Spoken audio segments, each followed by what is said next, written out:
by Yankuba, Jallow and Louise. JobeTwo protesters were shot dead when police opened fire on protesters yesterday morning at Faraba Banta, West Coast region. Bakary Kujabi, alias Seffo, and Ismaila Bah died during the incident. Reports further indicate loss of lives and serious injuries sustained from gunshots between the PU and villagers. At least 4 other civilians sustained injuries and 10 PU personnel are reported injured in clashes between PU personnel and protesters. They have been rushed to the hospital for medical treatment. Yesterday morning, when some trucks came to the mining site at Faraba Banta, they were intercepted by the villagers who insisted that mining must stop because it is not in the interest of the community, but the vehicle drivers proceeded to the site. Early in the morning of Monday, the villagers realized that there were some vehicles that came in mind.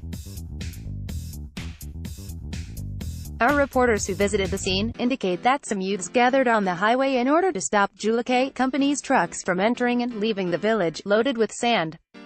PU officers stationed in the village approached them to calm their nerves, only to see reinforcement of more PU officers who arrived and started shooting at them. The youth who spoke to our reporters indicate that they were armed with only sticks and stones to defend themselves from the live bullets of PU officers, who shot at point-blank range and killed 2 of their own. According to the youth protesters, this is what broke the camel's back, that the fighting ensued for several hours amid chasing, stone-throwing and firing of live bullets, leaving 2 people dead, 1 in a critical condition and 3 others seriously injured. We were sitting on the road leading to the site and we were even chatting with the PU officers stationed there. We were chatting and talking with them nice without any problem until they brought reinforcement. When the reinforcement arrived, they didn't ask or talk to us. Instead, they began firing at us live bullet that caused the instant death of 2 youths.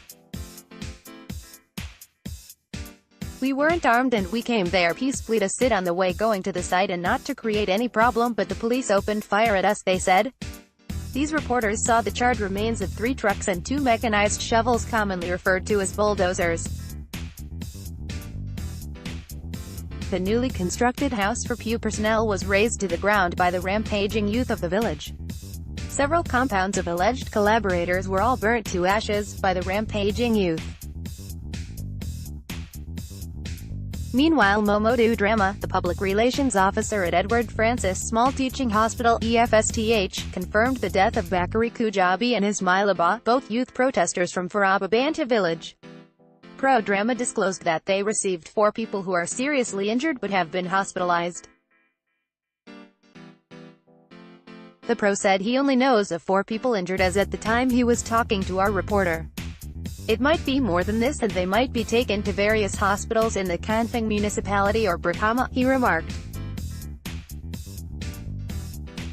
The 2 corpses were taken to the mortuary at the time he was talking to this reporter. Families of the victims were seen at the hospital in their numbers, speaking openly against what happened. Blood stains marred the floor of the accident and emergency room. At the gate of the mortuary, family members of the victims openly wailed and wept for the loss of their dear ones as the mortuary attendant confirmed to this reporter that he received only 2 corpses. In a related development, a journalist by the name Pabo Jang who works at a radio station in Brikama, is said to have been arrested by officers of the PU during the protest and taken to the Brikama police station for questioning. These reporters can confirm seeing him at the police station in Brikama, though they were being denied access to him. Wounded environmentalists include Saini Sanko, Pajama, and Seffo Ture.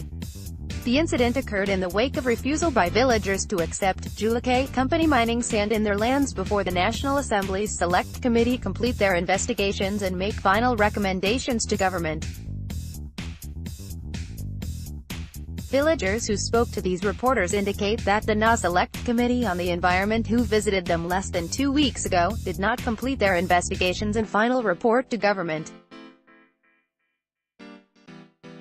Jallow, however, proceeded to advertise and recommence sand mining in Faraba Banta.